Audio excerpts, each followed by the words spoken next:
اعوذ باللہ من الشیطان الرجیم، بسم اللہ الرحمن الرحیم۔ تفسیر ابن کثیر آیت نمبر 148۔ وَلِكُلٍّ وِجْهَةٌ هُوَ مُوَلِّيهَا فَاسْتَبِقُوا الْخَيْرَاتِ أَيْنَمَا تَكُونُوا يَأْتِ بِكُمُ اللَّهُ جَمِيعًا إِنَّ اللَّهَ عَلَى كُلِّ شَيْءٍ قَدِيرٌ۔ اور ہر ایک کے لیے ایک سمت ہے جس کی طرف وہ منہ پھیرتا ہے، لہٰذا تم نیکیوں میں ایک دوسرے سے آگے بڑھو۔ تم جہاں کہیں بھی ہوگے اللہ تم سب کو لے آئے گا، بے شک اللہ ہر چیز پر خوب قادر ہے۔ تفسیر، ہر امت کا ایک قبلہ ہے۔ اوفین ابن عباس رحمۃ اللہ علیہ سے آیت کریمہ وَلِكُلٍّ وِجْهَةٌ هُوَ مُوَلِّيهَا اور ہر ایک فرقے کے لیے ایک سمت مقرر ہے جس کی طرف وہ منہ پھیرتا ہے، کہ تفسیر میں روایت کیا ہے کہ اس سے مراد تمام اہل ادیان ہیں۔ اللہ تعالیٰ فرما رہا ہے کہ ان میں سے ہر ایک نے اپنی اپنی پسند کا قبلہ مقرر کر رکھا ہے، مگر اللہ تعالیٰ کا مقرر کردہ قبلہ تو وہی ہے جس کی طرف مومن اپنا منہ کرتے ہیں۔ اور ابو العالیہ کہتے ہیں کہ اس کے معنی یہ ہے کہ اگرچہ یہودی بھی ایک سمت کی طرف منہ کرتے ہیں اور نصارہ بھی، مگر اے امت محمدیہ کے لوگوں، حقیقی قبلہ تو یہ ہے جس کے اختیار کرنے کی اللہ تعالیٰ نے تمہیں توفیق عطا فرمائی ہے۔ یہ آیت کریمہ اس فرمان باری تعالیٰ کے مشابہ ہے، لِكُلٍّ جَعَلْنَا مِنْكُمْ شِرْعَةً وَمِنْهَاجًا وَلَوْ شَاءَ اللَّهُ لَجَعَلَكُمْ أُمَّةً وَاحِدَةً وَلَكِنْ لِيَبْلُوَكُمْ فِي مَا آتَاكُمْ فَاسْتَبِقُوا الْخَيْرَاتِ إِلَى اللَّهِ مَرْجِعُكُمْ جَمِيعًا۔ سورہ مائدہ۔ ہم نے تم میں سے ہر ایک فرقے کے لیے ایک دستور اور طریقہ مقرر کیا ہے، اور اگر اللہ چاہتا تو تم سب کو ایک ہی شریعت پر کر دیتا، مگر جو کچھ تمہیں دیا گیا اس میں وہ تمہاری آزمائش کرنا چاہتا ہے، سو نیک کاموں میں جلدی کرو، تم سب کو اللہ کی طرف لوٹ کر جانا ہے۔ اور یہاں فرمایا اینما تکونوا یأتی بکم اللہ جمیعا ان اللہ علی کل شیء قدیر، مطلب یہ ہے کہ یعنی گو تمہارے جسم اور بدن منتشر اور الگ الگ ہوں گے، پھر بھی وہ ان سب کو زمین سے جمع کرنے پر قادر ہے۔ اگلی آیات ہیں جی 2۔ وَمِنْ حَيْثُ خَرَجْتَ فَوَلِّ وَجْهَكَ شَطْرَ الْمَسْجِدِ الْحَرَامِ وَإِنَّهُ لَلْحَقُّ مِنْ رَبِّكَ وَمَا اللَّهُ بِغَافِلٍ عَمَّا تَعْمَلُونَ۔ اور اے نبی صلی اللہ علیہ وسلم، آپ جہاں سے بھی نکلیں اپنا منہ مسجد حرام کی طرف پھیر لیں، اور بے شک وہ آپ کے رب کی طرف سے حق ہے، اور اللہ اس سے غافل نہیں جو تم عمل کرتے ہو۔ وَمِنْ حَيْثُ خَرَجْتَ فَوَلِّ وَجْهَكَ شَطْرَ الْمَسْجِدِ الْحَرَامِ وَحَيْثُ مَا كُنْتُمْ فَوَلُّوا وُجُوهَكُمْ شَطْرَهُ لِئَلَّا يَكُونَ لِلنَّاسِ عَلَيْكُمْ حُجَّةٌ إِلَّا الَّذِينَ ظَلَمُوا مِنْهُمْ فَلَا تَخْشَوْهُمْ وَاخْشَوْنِي وَلِأُتِمَّ نِعْمَتِي عَلَيْكُمْ وَلَعَلَّكُمْ تَهْتَدُونَ۔ اور آپ جہاں سے بھی نکلیں اپنا منہ مسجد حرام کی طرف پھیر لیں، اور اے مسلمانوں تم جہاں کہیں بھی ہو اپنے منہ اسی کی جانب پھیر لو، تاکہ تمہارے خلاف لوگوں کے لیے کوئی حجت نہ رہے۔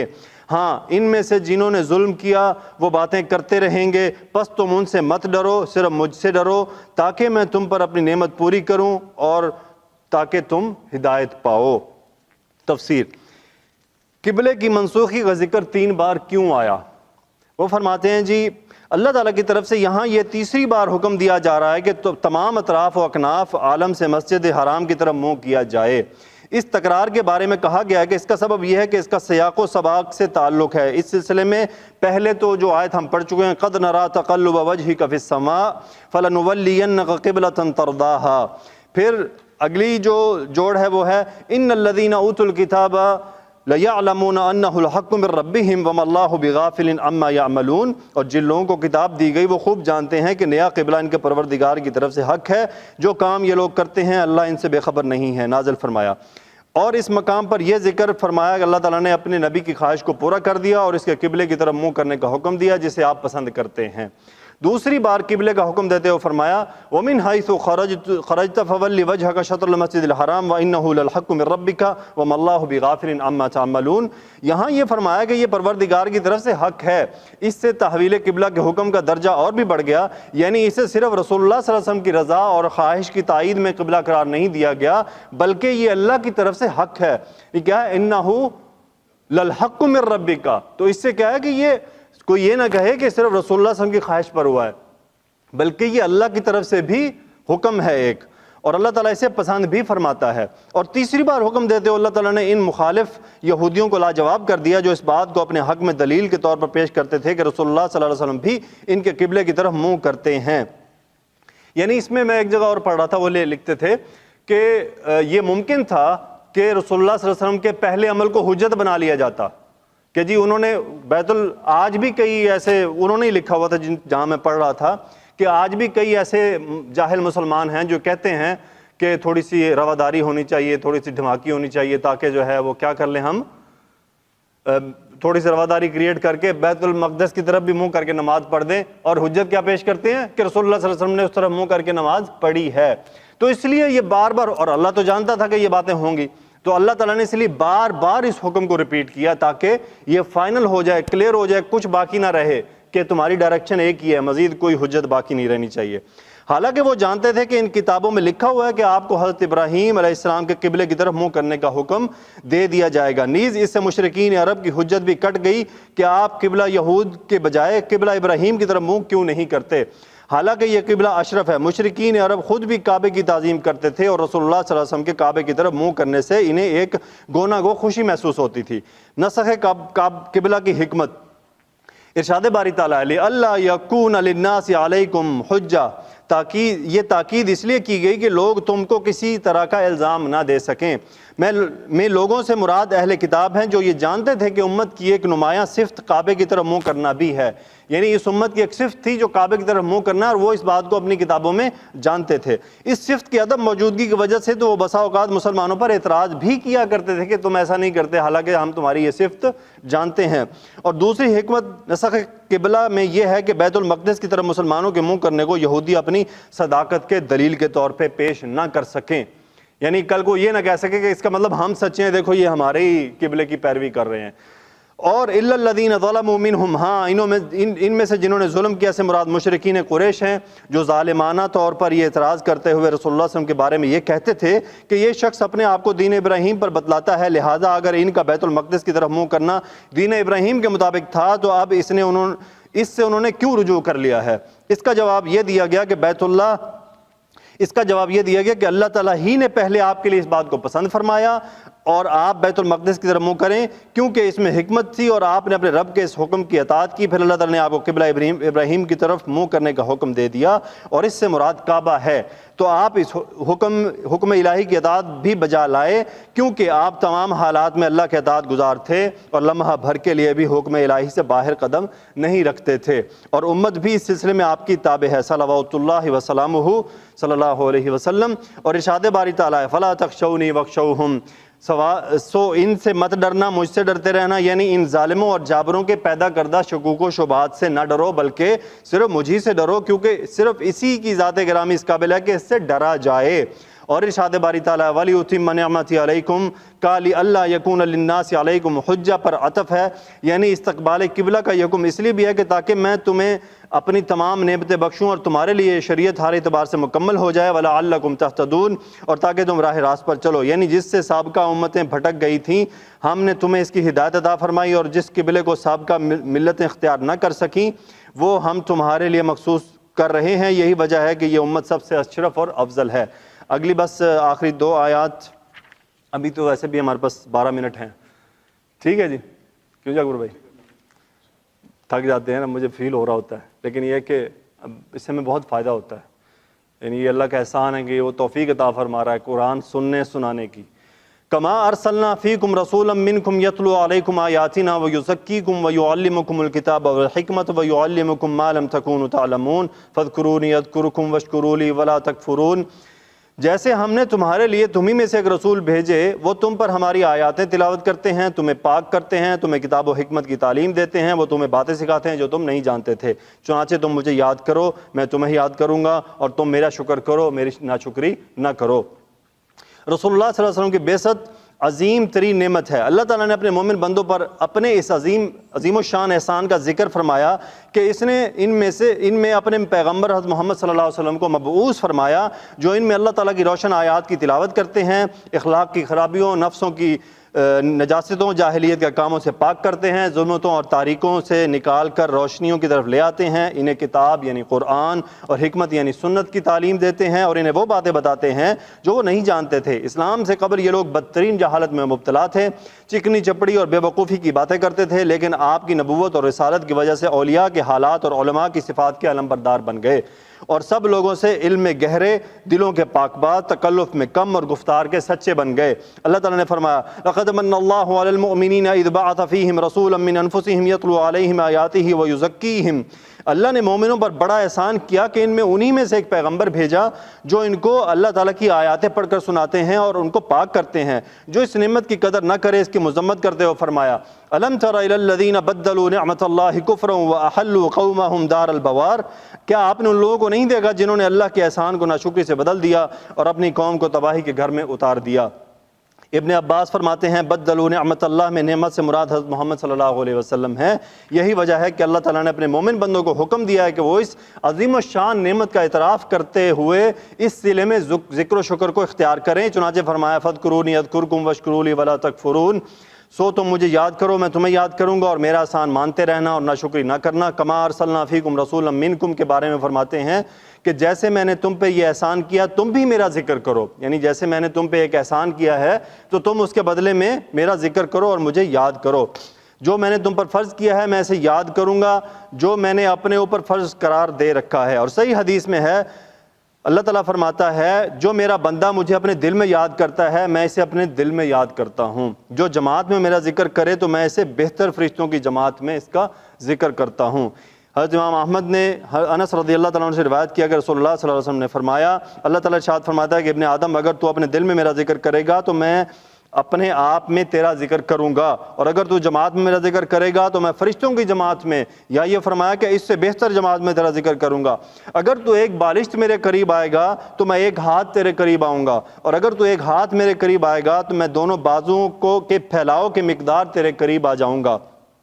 اور اگر تو چل کر میرے پاس آئے گا تو میں دوڑ کر تیرے پاس آؤں گا۔ اس حدیث کی سند صحیح اور امام بخاری رحمۃ اللہ علیہ نے بھی اسے مختلف الفاظ کے ساتھ ابو ہریرہ رضی اللہ تعالیٰ عنہ سے بیان فرمایا۔ تو دیکھ لیں کتنی بڑی شان ہے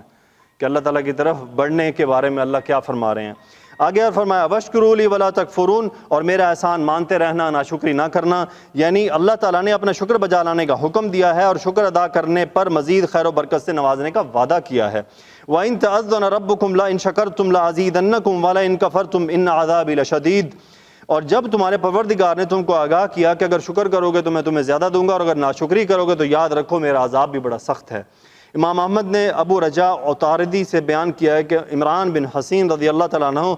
ہمارے پاس تشریف لائے تو انہوں نے ریشم کی نہایت قیمتی حلہ زیب تن فرمایا ہوا تھا جو ہم نے اس سے پہلے یا بعد میں کبھی آپ کے پاس نہیں دیکھا۔ انہوں نے کہا کہ رسول اللہ صلی اللہ علیہ وسلم نے فرمایا جس شخص کو اللہ تعالیٰ نعمت سے سرفراز فرمائے تو وہ اس بات کو پسند بھی کرتا ہے کہ اس کی مخلوق اس کی مخلوق پر اس کی نعمت کے اثر کو دیکھا جائے۔ صحیح ہے جی، جس کے پاس نعمت اللہ نے جو نعمتیں دی ہیں اس کا اثر نظر آنا چاہیے۔ یعنی اگر اللہ نے ماشاءاللہ مال و دولت دیا ہے تو ایک تو وہ اللہ کے راہ میں بھی خرچ کرنا چاہیے اور اس کو اپنے اوپر بھی خرچ کرنا چاہیے۔ یعنی ماشاءاللہ دیا بہت ہے، کپڑے پھٹے ہوئے ہیں، کپڑے پرانے ہیں، یعنی گاڑی میں سے 70 قسم کی آوازیں آ رہی ہیں، یعنی وہ چلاؤ تو ایسے پوچھتی ہے میں چلوں۔ یعنی اللہ نے جب نعمت دی ہے تو اس کا شکر ادا کرنے کا یہی طریقہ ہے کہ اسے جائز جگہ استعمال کرو۔ اللہ نہیں ناراض ہوتا اس بات پہ کہ میں نے تمہیں دیا اور تم اچھے کپڑے کیوں پہن رہے ہو۔ اللہ تعالیٰ اس بات کو کبھی ناپسند نہیں فرماتا۔ ہاں اسراف سے بچو، کہ یہ نہیں کہ 20-25 سوٹ کی لائن لگائی ہوئی ہے، یہ بھی نہ صورتحال ہو جائے۔ اللہ تعالیٰ نے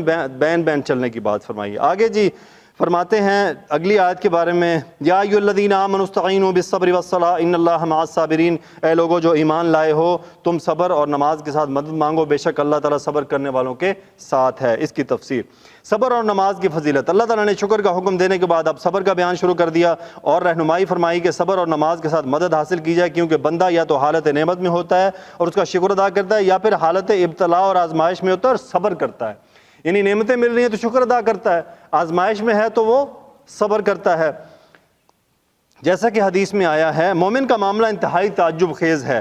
اللہ تعالیٰ اس کے متعلق جو بھی فیصلہ فرمائیں وہ اس کے حق میں بہتر ہوتا ہے۔ اگر اسے خوشی کی کوئی بات نصیب ہو تو یہ شکر بجا لاتا ہے اور اللہ تعالیٰ کا شکر ادا کرنا اس کے لیے بہتر ثابت ہوتا ہے، اور اللہ تعالیٰ کا شکر ادا کرنا اس کے لیے بہتر ثابت ہوتا ہے۔ اور اگر اسے رنج اور غم کی کوئی بات پہنچے تو یہ صبر کرتا ہے اور صبر کا مظاہرہ کرتا ہے،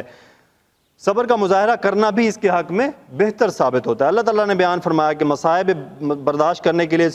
کے سلسلے میں سب سے بہتر مدد جس چیز سے لی جا سکتی ہے وہ صبر اور نماز ہے، یعنی مصائب کو برداشت کرنے میں جو سب سے بہتر چیز ہے وہ نماز ہے، جیسا کہ حسب ذیل آیت میں ہے۔ اور ایک دوسری آیت میں وَاسْتَعِينُوا بِالصَّبْرِ وَالصَّلَاةِ وَإِنَّهَا لَكَبِيرَةٌ إِلَّا عَلَى الْخَاشِعِينَ، نماز اور صبر اور نماز سے مدد حاصل کرو، بے شک یہ گراں ہے مگر ان لوگوں پر نہیں جو عجز کرنے والے ہیں، کہ تفسیر میں بیان کیا جا چکا ہے۔ اور اس حدیث میں کان رسول اللہ اذا حزنہ امر صلی، رسول اللہ صلی اللہ علیہ وسلم جب کسی کام کی وجہ سے غم میں مبتلا ہوتے تو نماز شروع فرما دیتے تھے۔ صبر کی اقسام، صبر کی دو قسمیں ہیں، حرام اور گناہ کے کاموں کے ترک کرنے پر صبر کیا جائے، یعنی پہلی قسم یہ ہوگی کہ انسان کیا ہے، حرام اور گناہ کا کام کرنا چاہتا ہے تو وہ اس سے اپنے آپ کو روکتا ہے، جب وہ روکتا ہے تو کیا کر رہا ہوتا ہے، صبر کر رہا ہوتا ہے، اور جب وہ یہ صبر کرتا ہے تو اس کے نتیجے میں قوت مدافعت بڑھتی ہے نفس کی طرف، پھر وہ نفس اس سے دور ہٹنا شروع ہو جاتا ہے، اور اگر انسان صبر نہیں کرے گا اور اس میں مبتلا ہو جائے گا تو نفس کمزور ہو جائے گا، وہ مزید اس میں کھبتا چلا جائے گا۔ دوسرا ہے طاعت و تقرب الہی کے کاموں کے سر انجام دینے میں صبر کا مظاہرہ کیا جائے، ان میں سے اس دوسری قسم کے صبر پر زیادہ ثواب ملتا ہے کیونکہ اصل مقصود یہی ہے، جبکہ صبر کی ایک تیسری قسم یہ ہے کہ مصائب اور مشکلات پر صبر کیا جائے، یہ صبر بھی واجب ہے، جس طرح اللہ تعالیٰ گناہوں سے استغفار واجب ہے، جیسا کہ عبد الرحمن بن زید بن اسلم کہتے ہیں کہ صبر کی دو قسمیں ہیں، ایک تو یہ کہ اللہ تعالیٰ کے لیے صبر کر کے اس چیز کو اختیار کیا جائے جو اسے پسند ہو، خواہ وہ نفوس اور ابدان پر گراں ہی کیوں نہ گزرے، اور دوسرا یہ کہ اللہ تعالیٰ کے لیے اس چیز سے صبر کیا جائے جو اسے ناپسند ہو، خواہشات نفس اس کا تقاضا ہی کیوں نہ کریں۔ جو شخص صبر کی ان دو صورتوں کو اختیار کرے گا اس کا شمار ان صبر کرنے والے میں ہوگا جنہیں اللہ تعالیٰ سلام کہے گا انشاءاللہ۔ دیکھیں صبر کی ایک گناہ اور حرام، دوسری طاعت پر یعنی عبادات میں، وہ کیا صبر ہے کہ صبح فجر کی نماز کا ٹائم ہے، پڑھنے کس کا اٹھنے کو دل کرتا ہے، لیکن کیا ہے، نفس کو مارنا ہے، اٹھنا ہے۔ تقی عثمانی صاحب فرماتے ہیں کہ آدمی گھر سے چلتا ہے، اس کا دل نہیں کر رہا مسجد جانے کو، دل میں کچھ بھی نہیں ہے لیکن اپنے جسم کو اٹھا کے جا رہا ہے، کہہ رہے کہ یہ بھی بڑی نعمت کی بات ہے کہ پھر بھی وہ اپنے آپ کو گھسوٹ کے لے جا رہا ہے، حالانکہ اس کا دل نہیں کر رہا۔ کہہ رہے اللہ تعالیٰ نے تم سے یہ مانگا ہی نہیں ہے کہ تمہارا دل کرے۔ دیکھیں ایک آدمی عمل کر رہا ہے نا، نہ چاہتے ہوئے بھی، لیکن کیا ہے، کر رہا ہے نا، اٹھ کے آ رہا ہے، اس کا مطلب وہ اللہ کا حکم ضرور مان رہا ہے، اللہ کے حکم کی نافرمانی نہیں کر رہا۔ جزاکم اللہ خیرہ۔ بس کل ہم نے چند باتیں کی تھی داڑھی سے متعلق، تو میں ان کے اوپر دوبارہ سے ہلکا سا ایک ریپیٹیشن دے دیتا ہوں۔ ریپیٹیشن یہ ہے کہ ریکویسٹ ہے، یعنی گزارش ہے کہ میں یہ نہیں آپ سے کہتا کہ 2 فٹ کی داڑھی رکھ لیں، لیکن ایٹ لیسٹ ابتدا کریں۔ ابتدا کس سے کرنی ہوتی ہے؟ جس طرح میں نے کل علماء کی بات آپ سے شیئر کی تھی، وہ کہاں سے ابتدا کرواتے ہیں؟ وہ کہتے ہیں کہ کم سے کم شیو کرنا چھوڑ دو، جو کلین شیو ہوتے ہو نا یہ چھوڑ دو، اور شیو بڑھ جائے لیکن پھر مونچھیں صاف رکھو، تاکہ پتہ چلے کہ تم ایک ڈائریکشن کی طرف جا رہے ہو، ڈفرنس سامنے آ جائے۔ ٹھیک ہے، داڑھی کی بہت بڑی فضیلت ہے، میں نے جیسے کل آپ کو بتایا تھا کہ ایک یہی سنت ہے جو مرنے کے بعد ساتھ جانے والی ہے، باقی ساری سنتیں رسول اللہ صلی اللہ علیہ وسلم کی اس دنیا میں رہنے والی ہیں، اور اسی سنت کے ساتھ ہم روز حشر میں کھڑے ہوں گے، یہی سنت لے کر ہم حوض کوثر پہ حاضر ہوں گے۔ یعنی یہ اب وہ بڑی بات ہے کہ کوئی 1 فٹ کی ہو جائے، ایٹ لیسٹ چھوڑ، لیکن حدیث کے الفاظ بڑے واضح ہیں، کیا ہے؟ چھوڑ دو، حد ہی نہیں بتائی ہے، کیا ہے؟ چھوڑ دو۔ اور مونچھوں کے بارے میں کیا فرمایا؟ جو مونچھیں نہ کٹائے وہ ہم میں سے نہیں ہے۔ اب دیکھ لیں اللہ کے نبی کی حکمت کی باتیں ہیں، اور ہم سب اللہ کے نبی صلی اللہ علیہ وسلم سے محبت کا اظہار کرتے ہیں، تو اللہ تعالیٰ ہمیں اس محبت کو عملی جامہ پہنانے کی بھی توفیق عطا فرمائے۔ آج دیکھ لیجئے وہ جو کافر تھا جو رسول اللہ صلی اللہ علیہ وسلم کا مذاق اڑاتا تھا، اس کے انتہائی قریبی کلیگ نے کیا کر لیا؟ اسلام قبول کر لیا نا، وہ جو ہالینڈ والا تھا، ہالینڈ ہے نا۔ اب دیکھ لیں یہ اللہ کی اس کی شان ہے نا کہ اس کے ساتھ کا اس کا دوست رسول اللہ صلی اللہ علیہ وسلم کا مذاق اڑانا چاہتا ہے، تو یہی ہے اللہ دکھاتا ہے کہ انہی میں سے ایک بندے کو مسلمان کر دیا۔ وہی کفار تھے کہ عمر بن خطاب انہی میں سے تھے، وہی کفار تھے خالد بن ولید انہی میں سے تھے، لیکن پھر ایسے دین کے جانباز بنے کہ انہی کو شکستیں دی اور انہی کو مارا۔ تو بہرحال یہ جو میں آپ کو نصیحت کر دیتا ہوں نا، ایسا نہیں ہو کہ پھر اگلے دن آئیں گی نا، ٹھیک ہے؟ دیکھیں اگر ہم ایک دوسرے کو یہ نہیں کریں گے تو پھر اور رہ کیا جاتا ہے؟ یہی ہے نا، وَتَوَاصَوْا بِالْحَقِّ وَتَوَاصَوْا بِالصَّبْرِ۔ تلقین ضرور کرو، کسی کو ہم کو زبردستی نہیں کر رہے۔ آپ کو پتہ ہے الحمدللہ ہمارا ساتھ تقریباً 1.5 سال سے اوپر ہو چکا ہے، میں نے کبھی آپ لوگوں سے ایسی باتیں نہیں کی، بس یہ کہ ایٹ لیسٹ آپ کو بتاتا ہوں، بس عمل اللہ تعالیٰ آپ سے کروا دے. یعنی ہمارے ذمہ کیا ہے؟ بتا دینا، کوشش کرنا، بتا دینا، گائیڈ کر دینا، اور پھر اللہ کے ذمہ ہے. میں آپ کے ذمہ بھی نہیں لگاتا، پھر اللہ کے ذمہ ہے وہ آپ کو اس پہ چلا دے. سبحانک اللہم و بحمدک، نشہد ان لا الہ الا انت، نستغفرک و نتوب الیک. اللہم صلی علی سیدنا و مولانا محمد و علی آلہ و صحبہ وبارک وسلم. آمین یا رب العالمین.